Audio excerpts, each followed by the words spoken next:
Hello guys, welcome to my channel Antara's blog. আশা করি তোমরা ভালো আছো আর আমিও ভালো আছি। আর আজকে আমি বানাবো সিঙ্গারা। আমি বানাতে পারি না, আবার ট্রাই করছি। আর প্রথমেই কড়াইতে তেল দিয়ে 5 ফোড়ন আর আদা ঘষে দিয়ে দিলাম। আর আমার কড়াইটা সবাই ইগনোর করো, কারণ আমাদের বাড়িতে বেশিরভাগ টাইমে কাঠে রান্না হয়, তো কড়াইতে এরকম কালি হয়ে গেছে। তো সেই আর এখন একটু ভিডিও করার জন্য নতুন নতুন কড়াই তো প্রতিদিন বার করা যায় না, তাই জন্য আমরা ওই কড়াইতেই রান্না করি। তো এখানে আদাটা ভালো করে ভাজা ভাজা করে নিয়ে তার মধ্যে আস্তে আস্তে সব কিছু দিয়ে দেবো। আর আমি আগের থেকেই সব কিছু প্রিপারেশন করে রেখেছিলাম, তাই জন্য রান্নার সময় কোনো প্রবলেম হয় না। তো এখানে আলু আর একটু বাঁধাকপি দিয়েছিলাম। আলু ছাড়া আমার কাছে সিঙ্গারা মানে মানাই যায় না, কেন যে আমার আলু সিঙ্গারা সব থেকে বেশি ভালো লাগে। অনেক কিছু খাই, কিন্তু আমি আলুটাই বেশি ভালোবাসি। তো এখানে আলু দিয়ে দিলাম, একটু ভালো করে ভাজা ভাজা করে নিয়ে তার মধ্যে পরিমাণ মতো নুন হলুদ দিয়ে দেবো।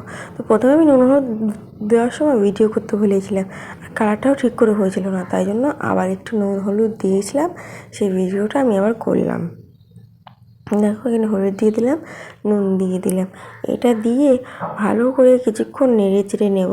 এই হলুদ নুনটা দিলে কি হয়, আগে থেকে আলুর মধ্যে নুন হলুদটা ঢুকে যায়, তো তাই জন্যই আগের থেকে দেওয়া। তো তারপর এর মধ্যে লঙ্কা কুচি দিয়ে দিলাম, স্বাদ মতনই দিলাম। আমরা একটু ঝাল বেশি খাই, তাই জন্য ঝালটা বেশিই দিয়েছি। আর এখানে ছোলা মটরটা দিয়ে দিয়েছি। এখানে ভালো করে দিয়ে এর মধ্যে আমি বাদামও দিয়েছিলাম, কিন্তু সেটা শেষে, তাই জন্য তোমরা এখনও দিতে পারো, কিন্তু এখন দিলে কেমন একটু নরম হয়ে যাবে, তাই জন্য পরেই দেবে, স্বাদ হবে। তো এখানে দেখো, এখানে অলমোস্ট ভাজা হয়ে গেছে। তার মধ্যে আমি দিলাম জিরের গুঁড়ো, ধনিয়ার গুঁড়ো আর সামান্য লঙ্কার গুঁড়ো দিয়েছিলাম। আপনারা স্কিপ করতে পারেন, কারণ অনেকে আছে ঝাল কম খায়, তো আমরা একটু ঝাল বেশি খাই, তাই জন্য।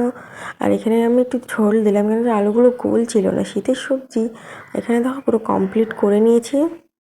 দেখতে পাচ্ছ কত সুন্দর লাগছে, খেতেও খুব সুন্দর লাগছিলো।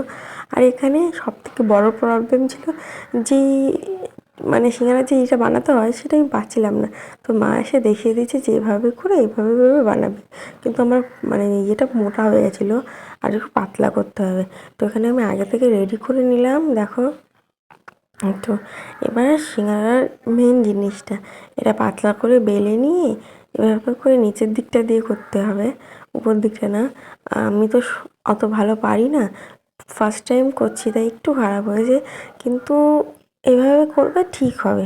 আমার করতে করতে ভালো সুন্দর হয়ে গেছিলো, আর আমি বাদামগুলো তো ওখানে ছড়িয়ে দিয়েছি। তো এখানে পুরটা ভরে দিলাম। আর এটা সবথেকে বড় ব্যাপার হলো এটাই, এটা যদি ঠিক না হয় একটা সিঙ্গারাও ভালো হবে না। তো এখান থেকে ভালো করে পেঁচিয়ে দিয়ে রেখে দিয়েছিলাম, একবারে অনেকগুলো করে তারপরে ভেজেছিলাম। দেখবে দেখো কতগুলো করা হয়ে গেছে। তো এগুলো আস্তে আস্তে কড়াইতে দিতে হবে। আর এটা সবসময় মনে রাখবে, কড়াইতে একটু বেশি তেল লাগবে, আর তেলটা গরম হওয়া যায়, কিন্তু সিঙ্গারাগুলো ভাজতে গেলে একদম লো গ্যাসে ভাজতে হবে। লো গ্যাসে দিয়ে অনেকক্ষণ ধরে ভাজতে হবে, ডুবো তেলে ভাজলে সব থেকে ভালো হয়। আর আমি ওপাশে দেখো অনেকগুলো ভাজা হয়ে গেছে, দেখো কত সুন্দর কালারটা এসছে সিঙ্গারার। কিন্তু ওই বলে না যে ফার্স্ট টাইম আর কত ভালো হবে, কালারগুলো সত্যিই খুব সুন্দর এসেছিলো। আর আমার বরকে খেতে দেওয়ার পরে কত রকমভাবে নাক ঝাটকাচ্ছে, আর এদিকে 3-4টে খেয়ে নিয়েছে।